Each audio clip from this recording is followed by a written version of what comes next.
Assalamualaikum warahmatullahi wabarakatuh.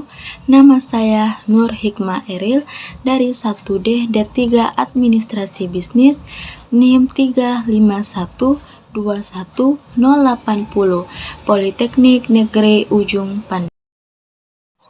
Sebelum kita membahas materi yang akan dipresentasikan, saya akan memberikan motivasi dalam video ini, yaitu kalau mimpimu belum tercapai, jangan pernah mengubah mimpinya, tapi ubahlah strateginya. Jadi, pada kesempatan kali ini, saya akan membahas mengenai yaitu Good Corporate Governance atau biasa disingkat dengan GCG. Apa itu GCG? GCG merupakan prinsip-prinsip yang diterapkan oleh perusahaan untuk memaksimalkan nilai perusahaan, meningkatkan kinerja dan kontribusi perusahaan, serta menjaga keberlanjutan perusahaan jangka panjang. Tujuan GCG: pertama, untuk dapat mengembangkan dan meningkatkan nilai kualitas.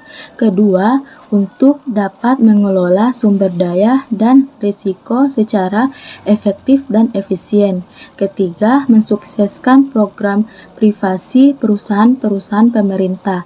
Yang terakhir yaitu meningkatkan investasi nasional.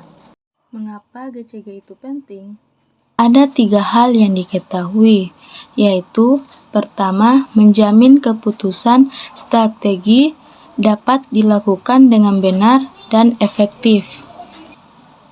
Yang kedua, yaitu mencegah terjadinya benturan kepentingan atau konflik of interest berbagai pihak. Dan yang terakhir, yaitu menjaga agar kepentingan manajer puncak selalu sejalan dengan kepentingan stakeholders. Ada 5 prinsip Good Corporate Governance. Yang pertama yaitu transparan. Yang kedua yaitu akuntabilitas.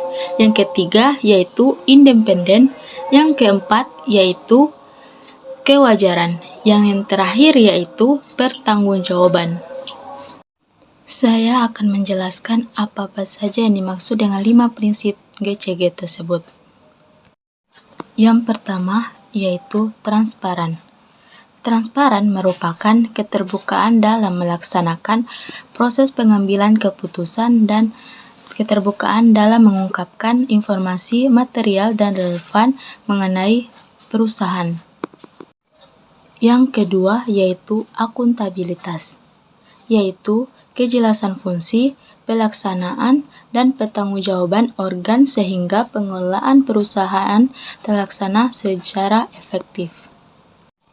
Yang ketiga, independen, yaitu keadaan di mana perusahaan dikelola secara profesional tanpa benturan kepentingan dan pengaruh atau tekanan dari pihak manapun yang tidak sesuai dengan peraturan perundang-undangan dan prinsip-prinsip korporasi yang sehat. Yang keempat, kewajaran, di mana keadilan dan kesetaraan di dalam memenuhi hak-hak pemangku kepentingan atau stakeholders yang timbul berdasarkan perjanjian dan peraturan perundang-undangan. Yang terakhir, pertanggungjawaban, yaitu kesesuaian di dalam pengelolaan perusahaan terhadap peraturan perundang-undangan dan prinsip-prinsip korporasi yang sehat. Unsur-unsur dari GCG yaitu pertama pemegang saham, kedua komisaris dan direksi, ketiga yaitu komite audit, keempat sekretaris perusahaan, kelima manajer, keenam auditor eksternal atau independen, yang terakhir yaitu auditor internal.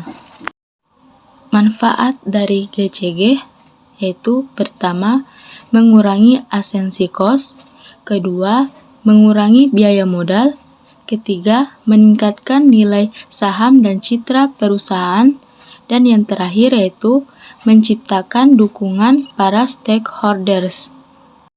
Implementasi Good Corporate Governance. Pertama, kepemilikan manajerial merupakan kepemilikan saham manajemen, yaitu komisaris dan direksi. Kedua, yaitu kepemilikan institusional merupakan kepemilikan lembaga keuangan non-bank, misalnya perusahaan investasi, perusahaan asuransi, dan lain-lain. Ketiga, komposisi dewan komisaris. Keempat, komposisi dewan direksi.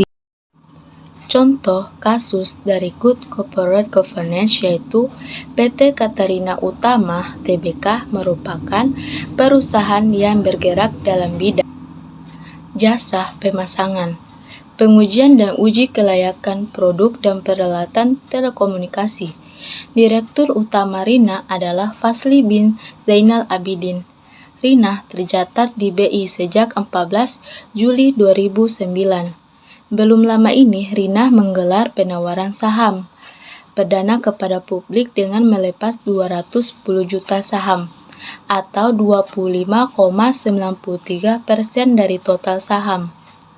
Dengan harga penawaran 160 per lembar saham, dari hasil IPO didapatkan dana segar sebesar 33,66 miliar. Rencananya seperti terungkap dalam prospektus perseroan, 54,05% dana hasil IPO akan digunakan untuk kebutuhan modal kerja dan 36,04% dana IPO akan direalisasikan untuk membeli berbagai peralatan proyek.